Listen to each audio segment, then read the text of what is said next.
रात आहे उमास रूह आहे। सिंध जो नाले वारो शायर, अदीब, कालम निगार, तख़लीकार, कहाणीकार इमदाद हुसैनी असांजे विच में न रहियो। इमदाद हुसैनी साह जी तकलीफ़ सबब लाडाणो करे वियो। इमदाद हुसैनी के 10 ॾींहं इलाज कराइण बाद 21 अगस्त ते घर मुंतकिल कयो वियो हो, जिते संदसि साह जी तंद टुटी पई। सिंध जी गाल जीअं निकिती त ख़ौफ़ ख़तरा धर्म करम सब परे छॾियासीं।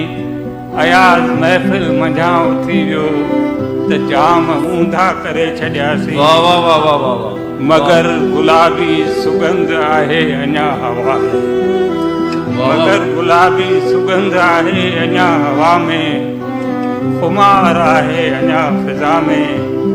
रशीद जा टहिकड़ा घुरनि था अञा कननि में, अञा त चांदनी फिज़ा में।